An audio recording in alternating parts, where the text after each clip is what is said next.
We are underway here. Quarterfinals from Atlanta. A Temple of Malady will start things off. Top card's going to stay on top there for Farrow. Vess with a Forest. It's an Elvish Mystic. He's got the acceleration to start his day. Farrow will draw a card. That's a Forest. This is a Sylvan Caryatid. Pass it back over to Vess, who will draw a Forest. See his hand with a mountain. There's also a Chandra hiding out. That's a Rugged Highlands. So that'll give him red mana. He'll go up to 21 from the trigger. And no good attacks here, of course, so he will just pass the turn back over to Farrow. See what Farrow can put together on his third turn of the game. He's got 2, make it 3 mana, perhaps a Courser, it will be. Take a look at the top card. Opulent Palace will come in. Trigger, he's up to 21. Top card of his deck is an Elvish Mystic. It's not a bad start for either player here. Very solid start here for John, although nothing to get the graveyard rolling just yet. His curve of creatures is fine, but that's not really the game plan he's trying to execute here. Mountain here for Vess is land number 3. You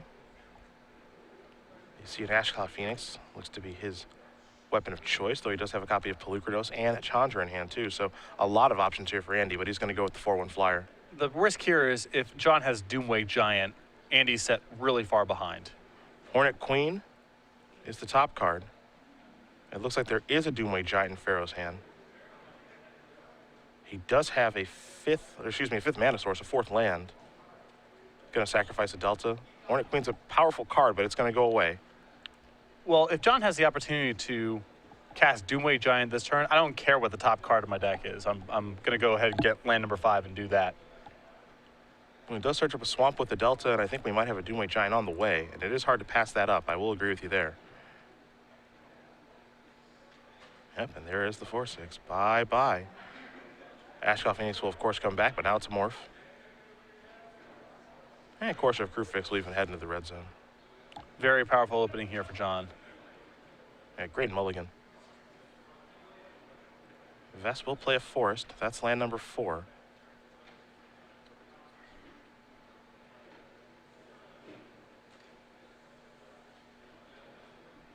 It's a surprise. It could be anything. It really could be anything, that morph. Pelucrados going to come down, pass the turn back over to Farrow. Farrow going to draw. And we are going to need to see the top card, I suppose. Yep, because Courser has not revealed it.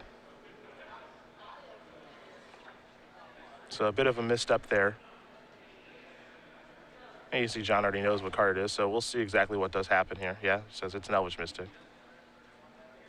Top card now is a Forest. When cards have some sort of non-intuitive changing of the game rule, like play with your top card revealed, it doesn't matter how many times people have that card in play, it will get messed up. Yep. Same reason morphs don't get revealed at the end of the game. Sure. Because you're not used to having to reveal face-down cards at end of games. A Commune with the Gods. We'll turn over a Hornet Queen. Another Commune, a Whip. Sylvan Caryatid in a Swamp, so Whip is going to go to the Grip. The rest is going to go to the bin. The top card now is a copy of Sylvan Caryatid, 4 mana. Whip is in play. John really firing on all cylinders here, and I do not believe Andy has a way to get Whip off the table game 1. Now there's a Hornet Queen in the graveyard, and Andy's deck is not that well suited to fight through a bunch of death-touching Hornets. Yeah, this is getting ugly out here. Farrow's deck is just firing on all cylinders right now. Exactly, and even without the Whip, this was not going well. I mean, John was beating Andy kind of straight up at this point, but now Whip is all sorts of trouble. Andy can't really kill things effectively anymore. And again, that Hornet Queen, I'm not totally sure what Andy's supposed to do about it. John is also at 27. That's a lot. Wooded Foothills is land number 5. This is one of those games where Andy is essentially losing on every front. Yeah. He's behind on the board, behind on the damage race, behind on inevitability.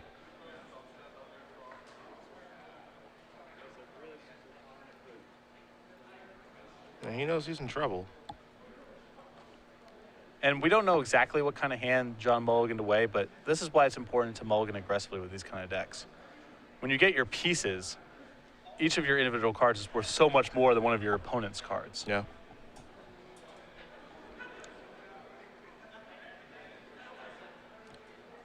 You see John's hand over there. He does still have that Chandra. Does have a copy of Cetessan Tactics in his hand. Hornet Nest and Ash Cloud Phoenix. So good cards, as there's a nest.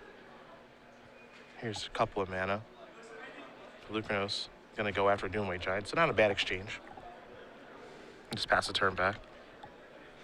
Not a great turn for Andy, but probably the best he can do, Yeah. given the circumstances. I know we're always gonna come into play. Trigger the Courser. Top card now, you have My Coast. Oh, and Courser's been on a heater this game, too, for John. Yeah, it's been doing well. So, which is important because his deck needs a lot of mana.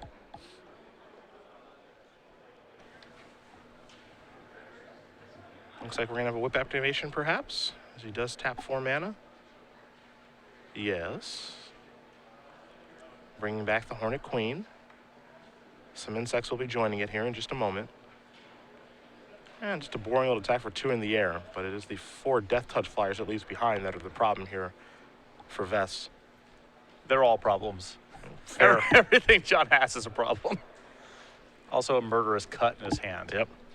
Left over after all of this. Plenty of cards in the graveyard, too.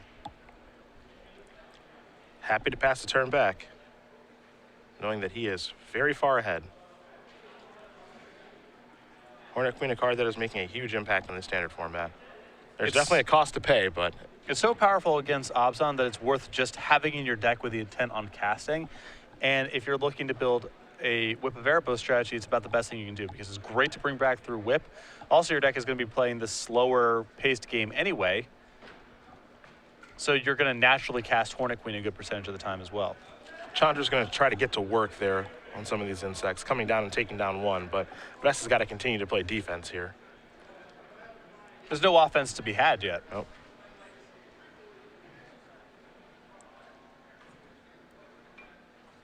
So, draw the My Coast. Take a look at the top card. Sidisi. Might be able to start kicking things in overdrive. Andy has some tentative control of the ground for the time being, but part of the problem here is that if John finds a second cheap enchantment, he can whip back the Doomwake Giant and play another enchantment. That's going to clear out the Morph and the Hornet Nest. And then he's got the cut for the Pelucranos. Yeah, he's got everything covered, assuming he finds one castable enchantment. And even if he doesn't, he's got enough pressure in the air and the ground definitely under control.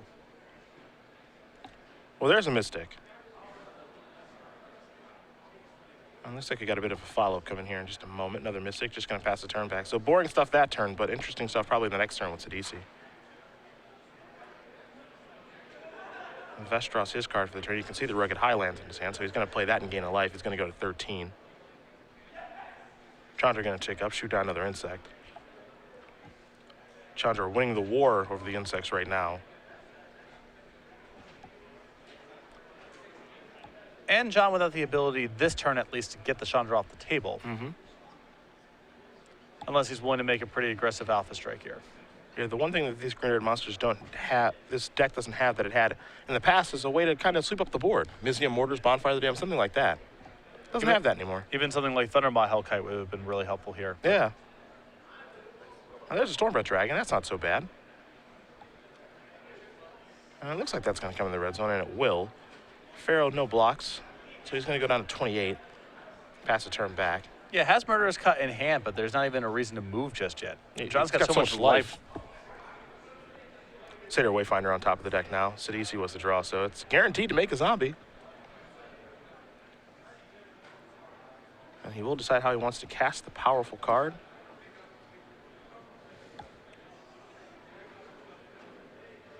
So turn over a couple. A zombie incoming. Top card now is a Hornet Queen. Jeez. Yep. Well, I mean, they're all, everything's hard to beat at this point. It's If really that's an true. enchantment of any sort, John gets to fire off the Doomwake Giant plus another enchantment. That's going to be hard to beat. Hornet Queen's probably the worst of them all, but I'm inclined to agree, as the insects are going to come down.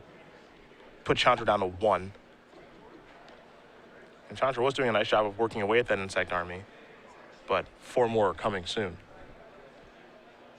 And that's bad news for Mr. Vess. yes. And still sitting with Murderous Cut in hand. Hasn't even had to pull the trigger on that. Not at all. That's the last card. Temple of Bandit will come in. Top card's going to go to the bottom here for Vess. Not happy with what he saw. He has done a pretty nice job of locking up the ground, but just having some difficulty moving forward. He's going to shoot something here. Yeah, going to take care of another insect. He's not going to beat John punch for punch once the game gets to this sort of stage. That's the big problem here. Yep. This is how John wants every game to go. He's got much more power, so Andy's got to either curve out on him before John can establish a board or fly over his board of blockers. And game one, at least, Whip of Erebos itself is a huge problem for Andy.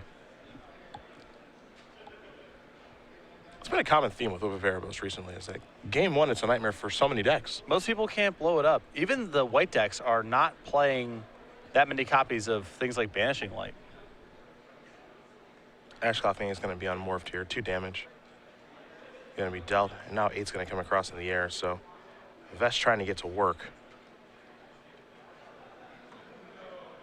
And we still really haven't seen the metagame move to a place where we see main deck erased, main deck Reclamation Sage. Maybe we should, but we don't see a lot of it. Llanowar Wait's going to come into play. Trigger the Courser. Up to 20. Hornet Queen, of course, the draw for the turn.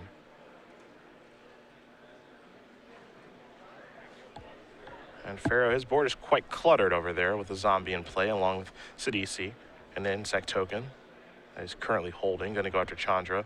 You see the whip and the Courser and then the Mana Accelerants with 2 Mystics and 2 Caryata. It's about to get even more cluttered because now here comes Hornet Queen and 4 more insect tokens.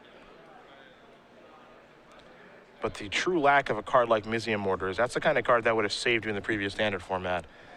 Now these decks can just gum things up and you really can't do much about it. Yep. I mean, there's some low power red sweepers you can go to, but Mortars is so easy to play.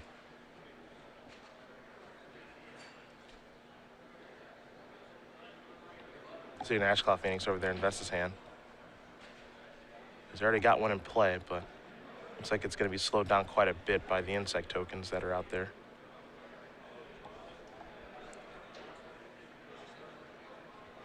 And he's going to have to get pretty creative to work his way out of this one.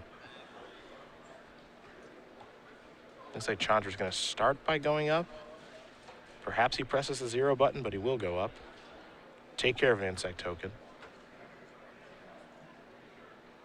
Xenagos was his draw step for the turn. And now Andy just can't attack. Because he can't put that Hornet Queen in the graveyard either. That's a bad place for that. And I think if he attacks, it's going to be an insta-block with the Hornet Queen. Yeah. James Hames does win game number 1 here over Nick Vesey. Abzan mid-range up a game over Mardu mid-range. That's our backup match. If we do have time to jump that way, we certainly will. Like I mentioned before, I don't think Nick has the necessary cards to have a good matchup against Abzan. I'm right there with you. The absence of Storm Breath Dragon is the biggest thing. I would not leave home without that card. Old Storm Breath? Old Storm Breath? Yeah, it's hard for me to pass up too. Seems like the biggest incentive to play a red mid-range deck in the format to me.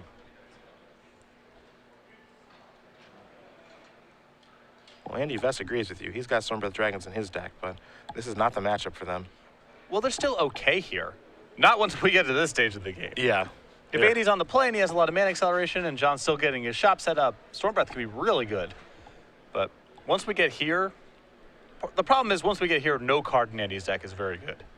And Xenagos is going to check up and generate some mana here, it looks like. So if this does resolve, it can generate 4 red and green mana. You got 5, 6, 7. That's monstrosity on Storm Breath Dragon. That's going to deal 1. That's not all that exciting. And Farrow could stop it if he wanted to with the Murderer's Cut, but he doesn't even care. I think that John would rather say the Murderer's Cut if Andy makes a move with Pelucranos, because that's something that could influence John's board. He has so many Death Touch effects in play that Storm Breath being a 20/20 doesn't even really matter. Satyr Wayfinder to the draw. Satyr Wayfinder's on top of the deck. Satyr Wayfinder's going to come into play. Satyr Wayfinder's about to go in the graveyard. So is Soul of Innistrad. Forest will be added to the hand. Soul of Innistrad, Wayfinder, and Whip of Erebos will go to the bin. Sidisi's on top. Zombie comes into play, of course, because Sidisi's in play. His board is mighty cluttered, but that's exactly the way he wants it to be in this matchup. And if Soul of Innistrad gets going, it'll be even harder to win. There's a lot of angles of attack. Yeah. for the Sultai Reanimator deck. The trick here for the Salter Animator deck is how do you break through this nonsense now? And that's the big question. Well, there's no rush. You know? Absolutely not. Especially because he's gaining so much life off of all these attacks. I think he's trying to set up the thing that you did mention, however, which is return Doomwake Giant along with having an enchantment, which he just hasn't, that draw hasn't materialized yet. Yeah, there's not much of an incentive right now for John to attack on the ground because of the nest.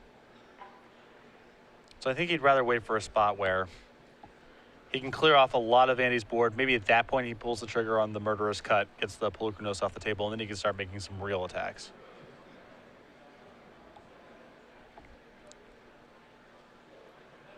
You saw the block with the Ash Cloud Phoenix.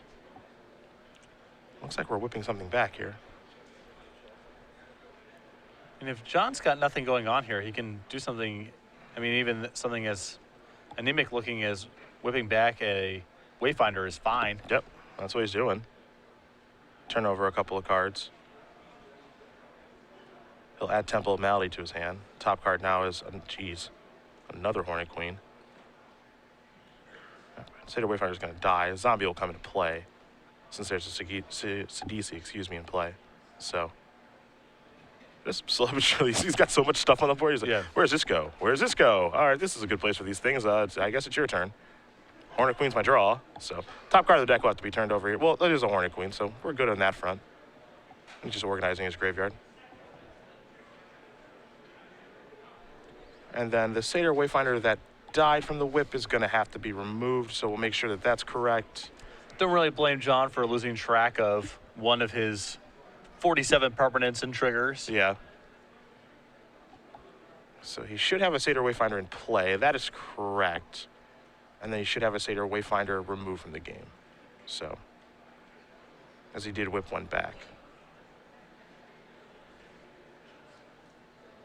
So we want to make sure the board state is where it's supposed to be.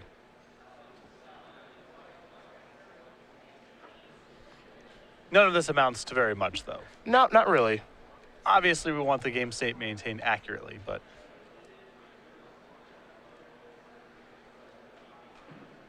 I do not think the Wayfinder in play or in the graveyard is going to make or break much of anything. So everything looks to be accurate at this point. Attention Legacy Open players, if you have any altars in your deck, please bring them up to me to let me double check that they're going to be okay to play today. I'd much rather have that conversation before the tournament than during it. Once again, if you have any altered cards in your deck, please bring them up to me so I can double check that they're okay to play today.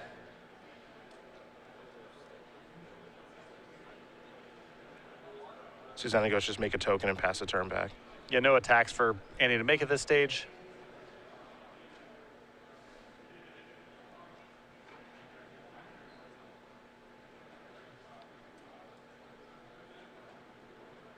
So you see all the lands there at the top.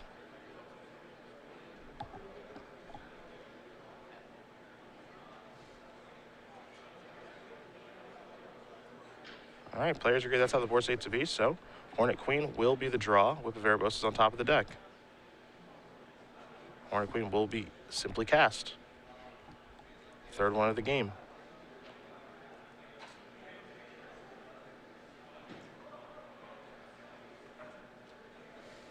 That means more Insight tokens are coming. Going to be a test to see how many Hornet Queen tokens have we brought to this tournament. I suppose.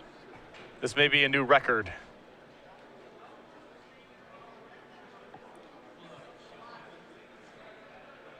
So we will have an attack here, it looks like, in a moment as well.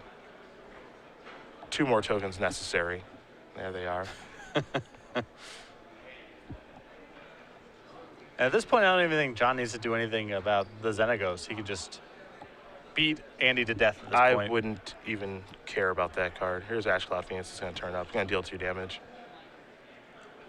Xenagos is basically a Texas Planeswalker in the battlefield right now, in my opinion. It looks like he is going after it.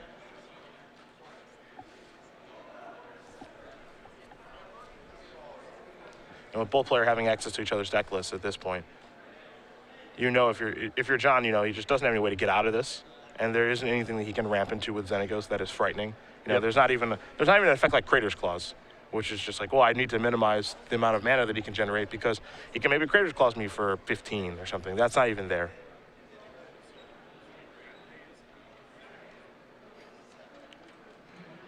Looks like he's got another spell, perhaps. I think he has a Temple of Malady, and he's just debating about whether or not he wants to scry this whip to the bottom. Because he doesn't really need the mana. So I think it's only worth playing the Temple if you intend on scrying the top card to the bottom. But it looks like John just wants to get another mana into play. In that spot, though, I think that if I want to keep the top card, I don't bother playing the land. Because Scry 1 has some value. Sure.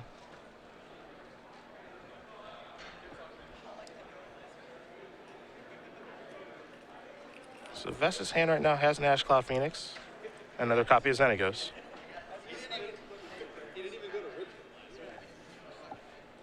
Quick update for you guys in our 1 vs 8 match. Matt Bond with Obs on mid-range up a game over Sean Rusing playing Obs on aggro.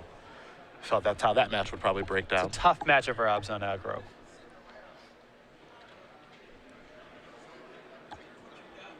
Xenagos going to tick up. Looks like this is going to flip over. Ash Cloud Phoenix doing a little bit of work in a long, drawn-out game like this. You can do some pretty sweet things. Here's 5 mana. Gonna exile the Soul to get back a Hornet Queen, a Doomwake Giant, and a Satyr Wayfinder. So, Sure. yeah, don't get to see that a lot. Pretty good assortment of creatures to get back. Yeah, I mean, when you're in a long, drawn-out game like this, you could actually activate a Soul from the graveyard. Life's pretty good. So it's time to untap all this rubbish, draw the whip. Top card is a forest. Put that into play with the Courser. Gain a little bit more life. Island will be the draw next turn, presumably. We'll see.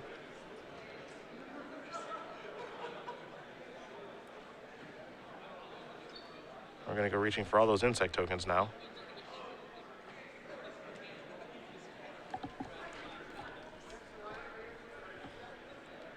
I think John's still determining if he wants to be doing anything about the Xenagos or not. Yeah.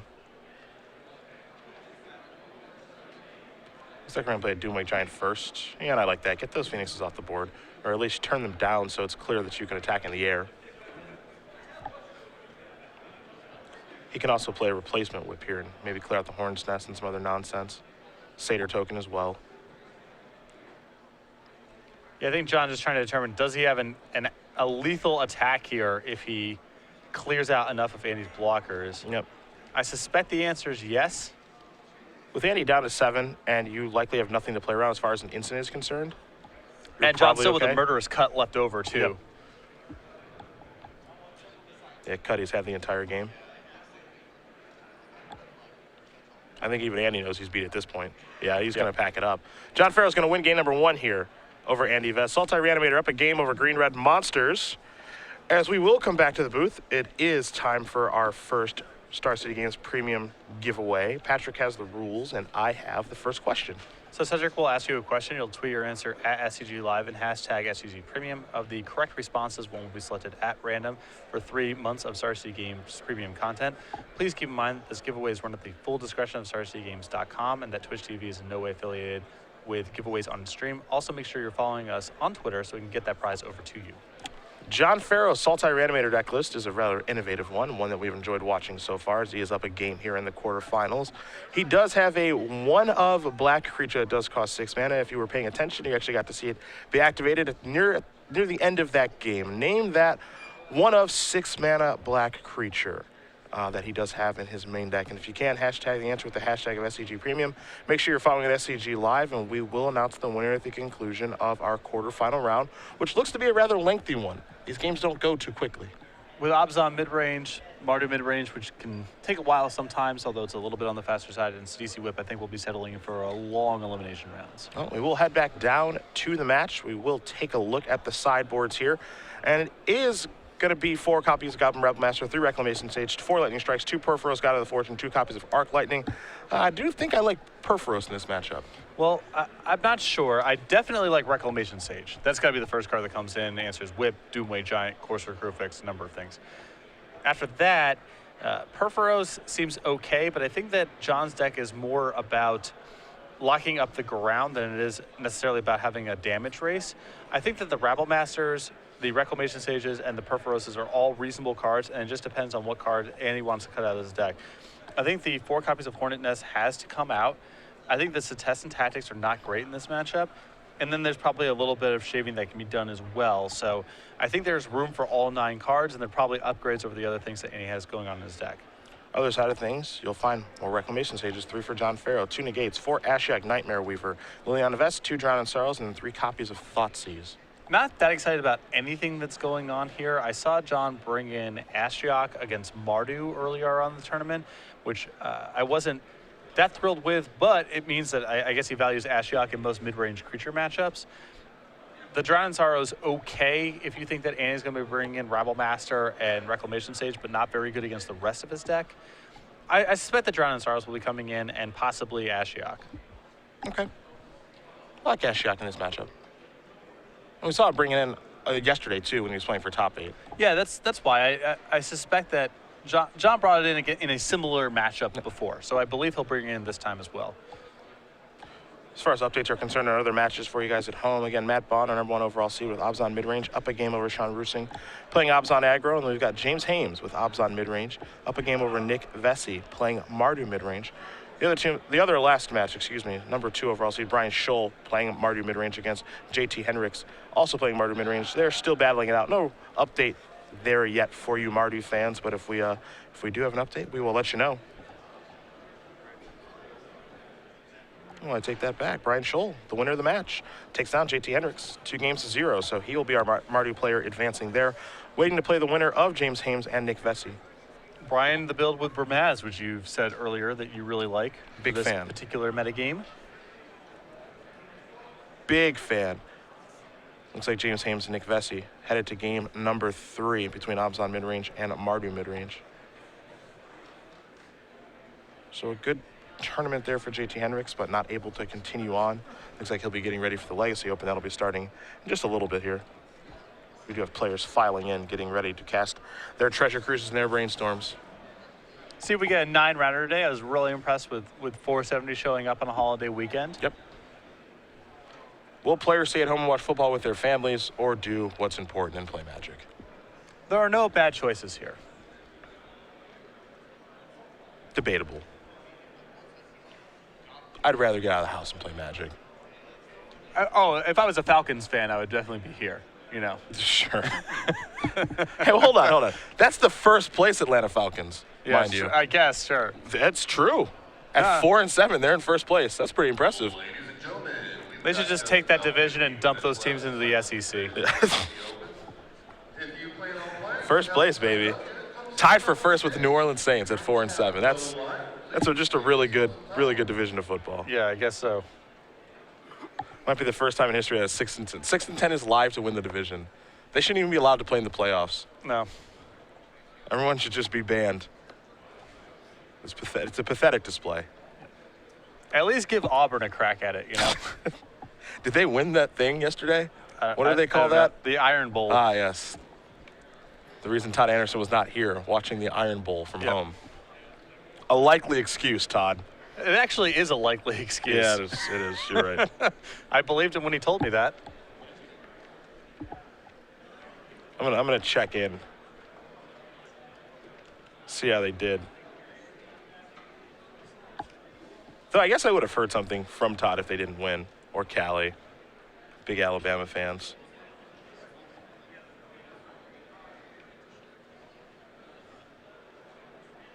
And it is confirmed. Nick Saban and company victorious. Okay. In the Iron Bowl. Why is it called the Iron Bowl? I don't know. Maybe iron is a resource found in the state. Maybe they have iron mines. I don't know. All right. I guess the Washington version of Washington State one I think is like the Apple Bowl. Right, because apples are from there. They have great apples in Washington, I'll tell you. Right. They are really good. You come to Seattle a couple weeks, I'll get you a really good apple. Yes, I will. Don't say I've never done anything for you. I'll get you the best apple that 69 cents can buy. It's very generous of you.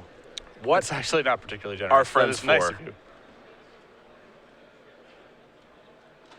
Both players going to draw their opening hand. Vess will be on the play. He's got an Elvish Mystic to start things off. Farrow will draw. He's got a Temple of Malady. He'll be doing some scrying and some fixing of the mana. Going to consult the hand before figuring out where he wants to put this card.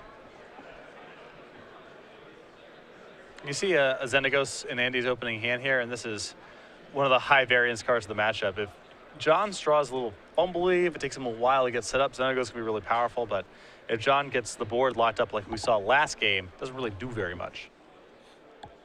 Temple of Abandon going to come down here for Vess. Top card to the bottom. And attack for 1.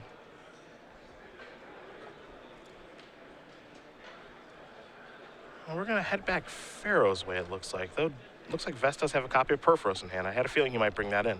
Perforos, Xenagos, and Reclamation Sage, really solid hand. Yep. Pluto Delta. The fact post-board that he has ways to interact with Whip makes it very different. Here's a copy of Sylvan Caryatid. So mana acceleration for Farrow coming out a little bit late. But good to go. So no Elvish Mystic, but does have Caryatid. Vess with a Mountain. And this is Xenagos. Satyr token on the way. And it looks like just a passing of the turn. I'd attack. Just put the man to the test. Might be a little sleepy this morning. Right. Looks like a Courser. Yep. Top card. Forest. John going to consult the grip here. See if he wants to play that or a land in hand. I mean, this turns a pretty big swing here. He's going to play Llanowar Waste. If John just plays the Courser because of the Reclamation Sage. He's going to cast the Thoughtseize now. Thoughtseize pretty big. I mean, John made a huge concession here, not playing that land off the top of his deck, and he's very fortunate that he did, because this hand would have been all sorts of trouble. Yeah, Xenagos, Perforos, Reclamation Sage, and a Wooded Foothills are the cards.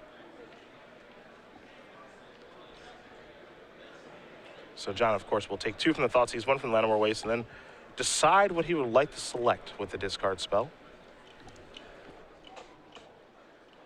And it will be the God of the Forge, as that one cannot get taken off the board once it's in there.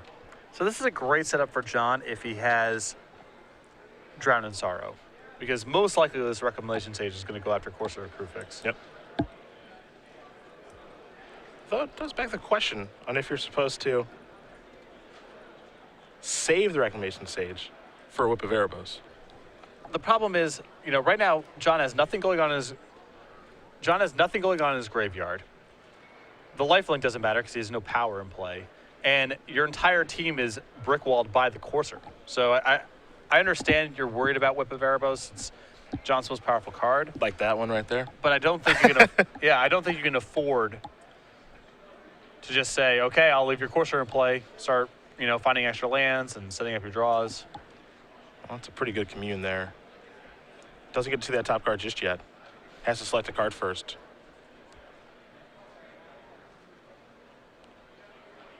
So he will take the Whip. The rest will go to the bin. The most important card there, of course, Hornet Queen.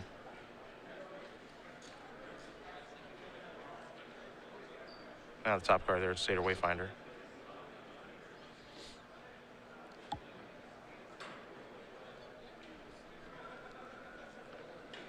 So decisions here. There's a Forest.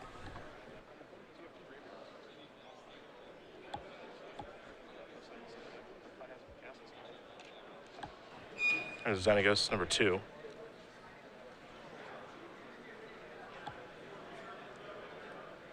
And I like this play a lot from Andy here. He's identified, you know, he's running out of time already. Yeah, I mean, he just doesn't want to play this kind of game, right? Yeah. So I actually like this play a lot as well, which is just, I need to try to overwhelm you with these 2/2s. And because, like, you know, once you get Whip in play and all that stuff, it's very hard to win. With a Hornet Queen in the graveyard, it's not like his creatures are worth very much going forward. Yep. So all of a sudden, Farrow's down to 3.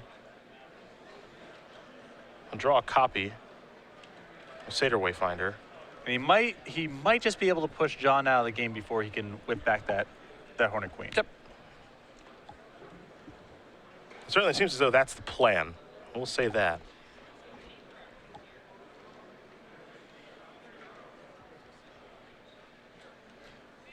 And John may not even be able to add this Satyr Wayfinder to the board, because if he plays Satyr Wayfinder and wants to play his whip after the fact, that means he has to tap his Caryatid, and he really needs every blocker he can get his hands on at this point.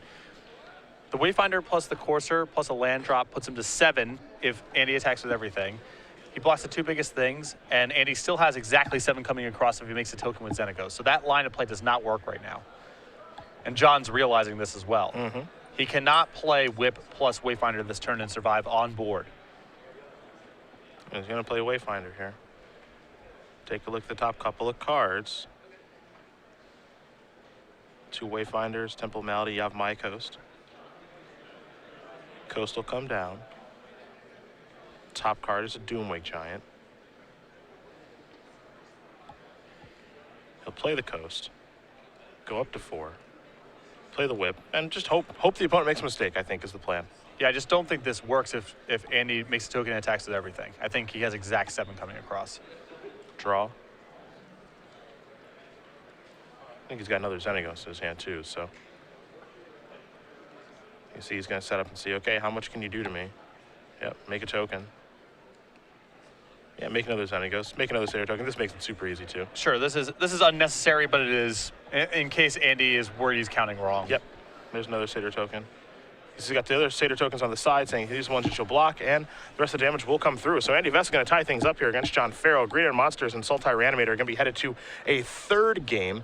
And that's the kind of game he probably has to play. The longer the game goes, the worse it is for Vess, so he's got to be the aggressor in the matchup. That's a great recipe. It took John a little while to get his shop set up, and you saw exactly Andy's game plan there. Was able to win the game the turn before John was going to be able to stabilize through Whip of Erebos and Hornet Queen.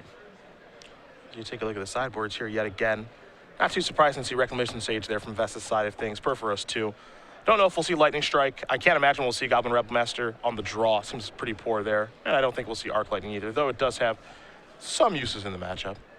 Perforos and Reclamation Sage seem excellent to me, and Andy does have the 4 copies of Hornet Nest that I believe just have to come out of the deck. Yeah, they just don't do very much. After that, he's got some other options. You know, does he want all these Setessan tactics? Does he want the Chandras? Does he want every copy of Corsair Crewfix? These are mediocre cards in the matchup in my mind, so there's room to go further than that. It's possible being on the draw plus the threat of Drown in Sorrow will keep Goblin Rabble Master in the sideboard, but I think in the abstract it is better than some of the other options that he has. Oh, we're going to see. Rabble Master is also a nice pairing with Perforos. So. Sure, if you can get that going. Because Rebel Master doesn't have to attack. The goblins will likely die, but that's okay. I just don't know how much Andy respects the possibility of Drown in Sorrow. Sure. Two hiding out here in the sideboard you guys can see from home. I can see John saying, yeah, I obviously bring these in, or John saying, yeah, there's no way I go near this card. Yeah. I don't know what his feeling is on it. Given the way that he just lost that game, maybe he goes towards it for game 3. It would have been good that game, that's for sure. It'll linger in your head. But if Andy's, you know, Caryatid into Courser into Stormbreath Dragon, Drown in Sorrow is going to look pretty stupid. So good against some portion of Andy's draws and not good against others. Some people at home not very happy about your Atlanta Falcons bashing. Not very pleased with how you feel about Matt Ryan and his friends. It's okay. I'm a Giants fan. This is the only joy I can get this season. That's true. That's true. Now you have the player with the catch of the year. That's true. That's like winning the Super Bowl, right? Yeah. The combination of Odell Beckham Jr.'s spectacular hands and Eli Manning's errant passes make for some great highlights. That's true. That's true. Eli really can never get him on target. Right. You would never see this stuff if he was playing with Tom Brady or Aaron Rodgers. I suppose, yeah. He would just get to make easy catches. Right, yeah. Sure. You would never know. Sure. I guess that does make sense. It's a lethal combination for the highlights. So really what we should be doing is thanking Eli. Right. For the bad pass. For his C- throws all across the field. Yep. I've just been informed. Where is his credit? I've just been informed that the Giants will not be sponsoring the Open Series. The New York Giants are not yeah, they're not sponsoring sponsoring the Open Series now. So another one just slipping through the cracks there, Patrick. You know, sometimes you have to dial it back, I think. Yeah. I can't help it. Just a touch. This broadcast is not going to be up and running much longer. And Opio Pal is going to start things off. We are making some powerful enemies, that's for sure. We are. A Temple of Abandon is started up here for Vess. Satyr Wayfinder, turn number 2 for Farrow. Take a look at the top. Murderous Cut, Llanowar Waste, you have My Coast, and a Satyr Wayfinder. So Waste will go to the grip.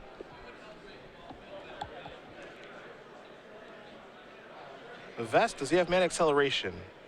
Yes, he does. Sylvan Carry added. So he might pull ahead here. Let's see, here's a Commune. Looking at a lot of cards. Yep. So what this deck wants to do, Whip of Erebos among them. See a Cut, a Thoughtseize, 2 copies of Sylvan Carry added. Whip's going to go to the grip. Still nothing to really do with the whip, fortunately for Andy. Yeah, not just yet. Third lands Llanowar Waste and pass the turn back. This is an important turn here for Vess. Does he have a 4 mana spell to play ahead of schedule? Be it Xenagos, be it Pelucranos, Ash Cloud Phoenix. The answer is no. There's a Rabble Master, so he brought those in from the board. Okay. I like it not because I think Rabble Master is especially good against John, but I think that Andy has enough bad cards that Rabble Master is better than other things he has going on. Goblin Token to serve in for 1. We're going to head back Farrow's way now. There's a land. Looks like he's going to take some damage here. Sidisi. Turn over a couple. The whiff. No zombie. And Andy's still got to be pretty happy that nothing of significance has been flipped over yet. There's a land. Andy's hand looks pretty juiced. I mean, I think there's another Rabble Master, a Stormbreath Dragon, and a Setestan Tactics. Pelucranos as well. There's a lot going on. Yep. Now it's time to figure out what order do we play these spells in. And John's draw is a little fumbly, as I mentioned before. He does have Whip, he does have Sidisi, but there's nothing of substance that's been flipped over yet.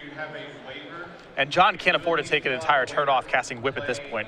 He has to have a guarantee that something's going to come over if he's able to do that. So, the thing about this Saltire Reanimator deck is there is some assembly required in getting the shop set up. yeah. Once you do, it's very hard to knock over the house of cards, but it takes a little while to get set up, and Farrow was not able to do it the last game, and he's having some difficulty doing it this game. If he's able to find a zombie with the Sidisi there, maybe we're not saying that, but the fact that it's just a 3/3 that comes into play, and Vess does have an answer, kind of changes things a little bit. Goblin Token going to come in. Everybody coming in the red zone now.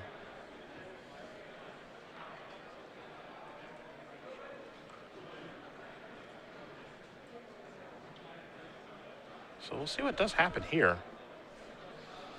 Looks like Sidisi's got some interest in blocking. That'd be hard to pass up a block, I think. Yeah, the question is it eating a token or is it trading with a Rabble Master? Yeah. John taking a look at his hand. You can see the Corsair. We know about the whip. I believe there's a Hornet Queen there as well, but we're a little ways away from that. Gonna block a token. He also has the option of doing this block, which is a chump block, plus eating one of the tokens. Sure.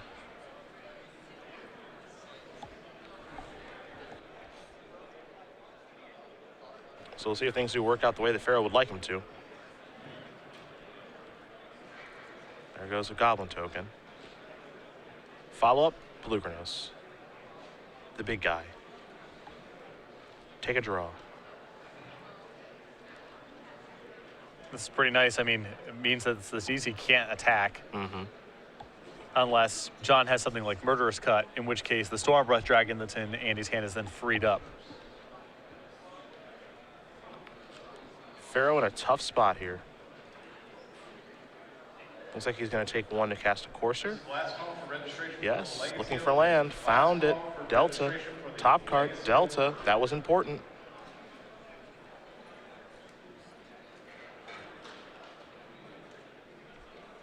Big turn there for Farrow. He needed a land. Now he knows he's got another one coming next turn, too. Vessel untap and draw a card. You see the Setestan Tactics. He's had it for a little while, just figuring out the best way to use it. Yeah, it's dangerous to pull the trigger just because of the possibility of Murderous Cut. It's likely Andy's entire turn whenever he decides to commit. 1 versus 8 is over. Matt Bone, #1 overall seed with Abzan midrange, takes down Sean Rusing playing Abzan aggro. So he'll be moving on to play the winner of this match.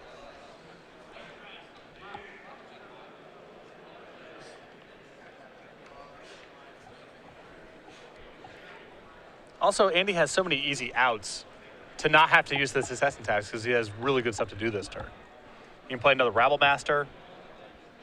You can play a Stormbreath Dragon.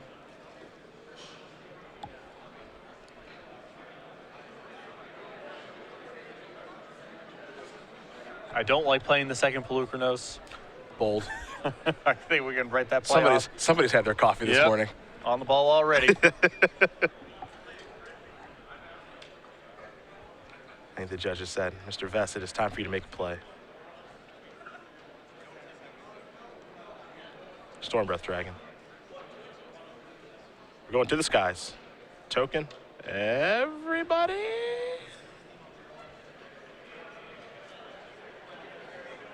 Looks like maybe Pelucranos might be hiding back on D. A little surprised by that. Block there. If we go back to next turn, last turn John had the option of either chump blocking with the Wayfinder on the Rabble Master or trading with one of the tokens. He elected not to, and now his Courser's not in a position to block the Rabble Master, or it would be a trade instead. Sure. A little surprised not to see Courser block a Goblin token. Yeah, that one's on the house. That's very strange to me. That's a free block. Yeah. Gonna sacrifice the Delta, get a land. And Andy in these post-board games has done a very good job of keeping John off balance enough where John does not have the time to deploy Whip of Erebos into play. He's making John fight fair, you know, just with the cards in his hand, not doing anything crazy with Whip of Erebos. And Andy's a favorite in those kind of games. You know, there's also the aspect because of the sideboard that Andy has. Here's a Doomwake Giant, but the sideboard that Andy does have, you know, you can't afford to just take the turn off. Yeah. With casting Whip, because if it gets Reclamation Stage, it's just a disaster. Exactly. You know, it's like you didn't do anything at all. Doomwake Giant comes down and take care of those Goblin tokens. Top card of the deck is a land, and I believe Farrow does have a Hornet Queen, so that's pretty important. Vess has got to continue to try to close this thing out. The longer we go, the worse it is. And his deck does not have a large burn element to it, as you mentioned before. Yeah, the burn is like Stormbreath Dragon's monstrosity. Yeah. That's the trick.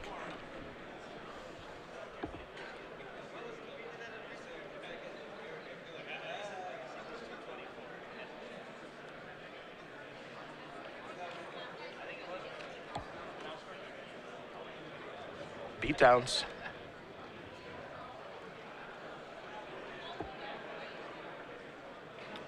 Doomwake Giant gonna move in here. No blocks on the Stormbreath Dragon, of course, no flyers out there. And this is a spot where Andy still has to respect the possibility of Murderous Cut, but I believe he's sensing that it's not there. Yeah. So the 4/6 is in front of the 5/5.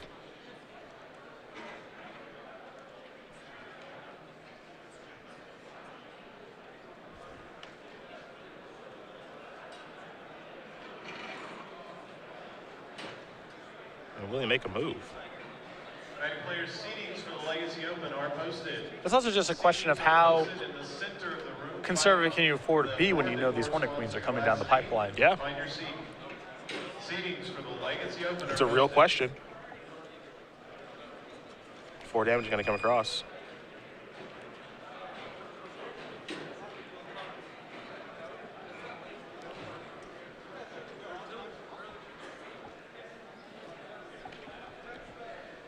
He's going to play a replacement Pelucranos. I did not see that coming. Whoa.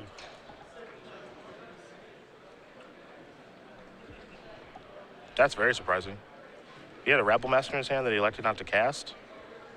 Yeah, for example, I'm not sure if there's a big plan here with that Setessan Tactics, but for example there, he could have played post-combat Rabble Master plus Setessan Tactics, my Caryatid, finish off your Doomwake Giant. Feels like a pretty solid turn. You know, in that instance, I kind of just want to use Setessan Tactics pretty aggressively just to get another point of damage across, because I might just be on the plan of, if I'm Andy, of Stormbreath Dragon's monstrosity has to kill you, Yeah. you know? It's very clear to me that John doesn't have the ability to get a lot of cards out of his hand very quickly.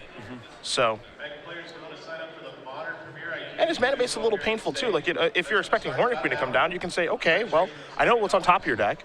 I can see that if you need to cast Hornet Queen, you have to take 2 points of damage to do that. So let's imagine, he's going to go down to 6, I believe, to cast Hornet Queen this turn. If you use the testing tactics, you have him at 5. Maybe the monstrosity is enough to kill him. Maybe not. Or yeah, maybe the monstrosity activation. I mean, at the point at which that's going to be your turn, what Andy just did, I would have preferred just also pre-combat, use testing tactics on Pelucanos, shoot down the Courser.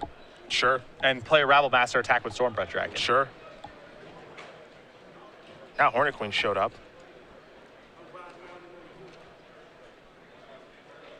Tactics shelf life may be gone now. He's had it for the entire game and just hasn't really found a great way to use it.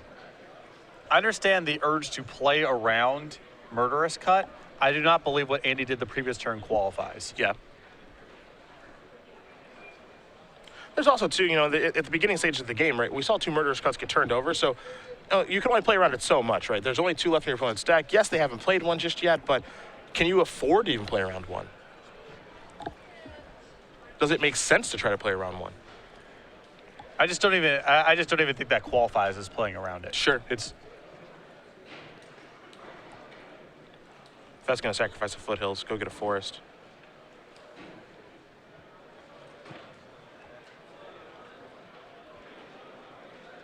Because what it looks like to me, potentially here, as we're going to see here, it looks like a Rabble Master, is that if Vess had used the testing tactics aggressively on the Dragon, I believe Farrow would be at 5. He has 4 cards in his hand. And if he activates Monstrosity in the draw step, would be Xaxes. Now here's the testing tactics. This and this. Well, actually 3 creatures. I mean, this is not too bad. It allows him to clear out, I would imagine, the Doomway Giant and the Courser. Yeah, don't fight those bees. I would want to kill. I don't want to kill Hornet Queen. You can't do that. No, I think that token just has to. I think that token is just attacking. Well, it's fight. Like he strived onto it to have it fight. Oh, okay. So and I'm fine with that. Just kill one of the insects. Just don't kill Hornet Queen. You can't kill that card. You have to let that stay in play forever, basically, because you don't want to whip back anything.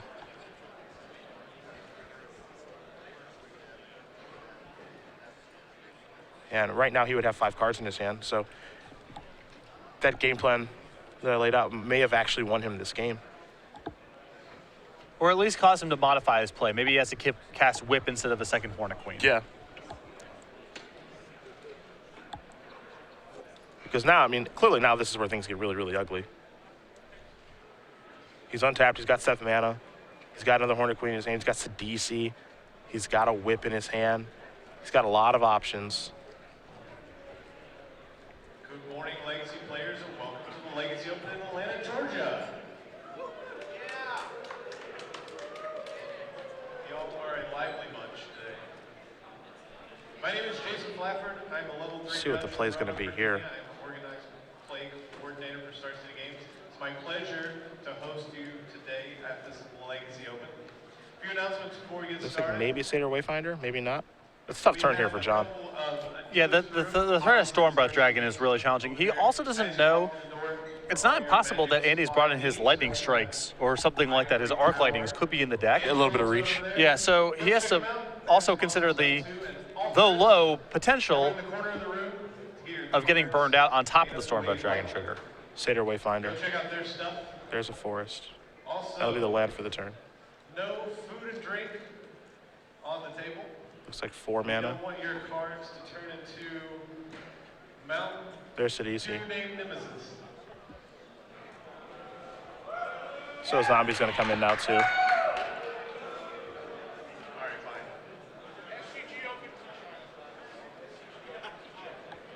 Sequencing felt a little backwards there. I guess he was just looking for a land first, but to inform his decision on what he can do. No tobacco products in the room at all. That includes e-cigarettes, so please keep that out. Which I think is reasonable, Sure. because John's hand has so many permutations to it. Magnet players, you should have a deck list in front of you. There's a waiver on the back of that deck list. If you do not have a waiver, raise your hand and call a judge.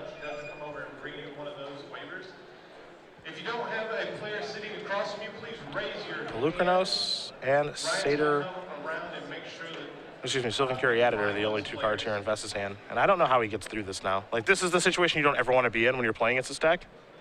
And now I don't know if there's any way for him to break through. Yeah.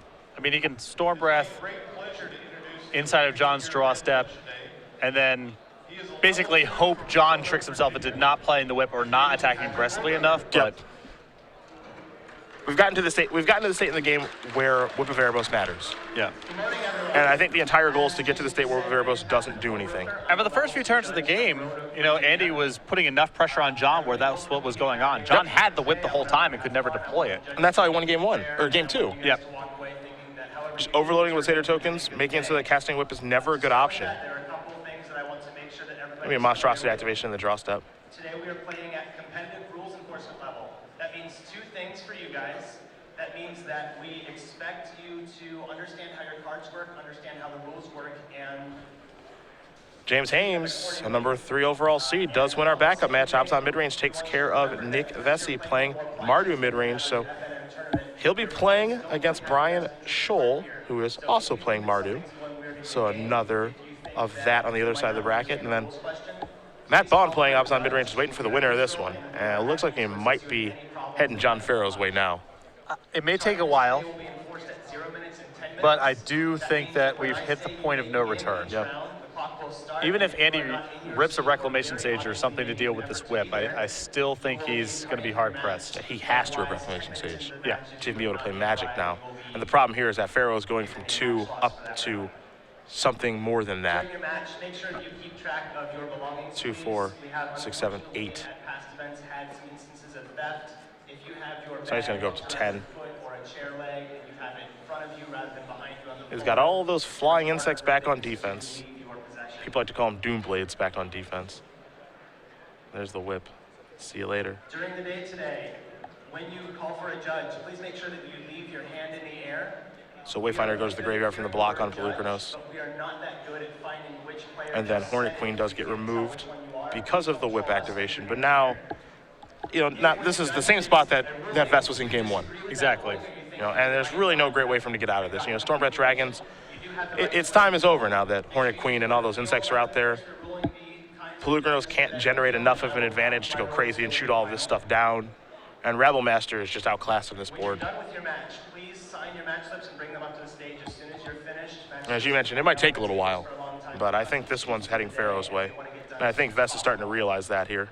Well, Andy had a couple different ways to sculpt out this game, too. He had the opportunity at the turn that he cast Pelucranos in the first place to just play a Stormbreath Dragon. That's much worse if John has a Murderous Cut in hand. Andy doesn't care about the initial Pelucranos getting hit because he has so many. The choice whether to play or draw. At this time, I'm going to ask you guys to please take a look at your deck list. I'm going to give you a full minute to verify that you have at least 60 cards in your main deck. Bunch of attacking, bunch of creatures dying. Yeah, I mean, this is a big fight off that Tessin Tactics. Yeah. Full card names and numbers next to each card. And while you take this card, Damage gonna come through. write the table number in the Unfortunately, this now frees up Sidisi. corner of your deck list. It's going to be a fun turn for Sidisi, I think. Yes. That's what I think we're going to have here. Magic players are looking for a few people, so if I call your name, please Take a raise draw. your hand and Opulent give your name. Palace. Devin Bagley. That'll come in. Devin Bagley. Trying to figure out how much damage you can deal. Zach Cato. Gonna bring back Doomweight Giant. I was trying to figure out if he can just attack for lethal here. 4, 7, 8, 9, 10, 11, 12, 13, 14. James Yeah, I think he's got Yeah, it. if he's at 13, this is looking to be lethal. Grizzle. Attack stab. Yeah, that's going to do it. John Farrow's going to win this match here over Andy Vess. 2-1. Saltai Reanimator will take care of Green Red Monsters. And that means Farrow is moving on to our semifinals to play against Matt Bond, playing Abzan midrange. And that was a good demonstration of the power of Whip of Erebos in that sort of matchup. I think Game 3, there's a lot of different lines that Andy can take. On that, I believe, 4th turn of the game, he had that opportunity to play Pelucranos or Stormbreath Dragon. Played the Pelucranos because it looked like it advanced his board in a comparable way. And if John has Murderous Cut, then he ends up getting rid of one of the redundant Pelucranoses instead of the Stormbreath Dragon. But the fact that he was a turn behind on the Stormbreath Dragon and the Pelucranos never really ended up doing anything, any of his copies, I think was just enough for John to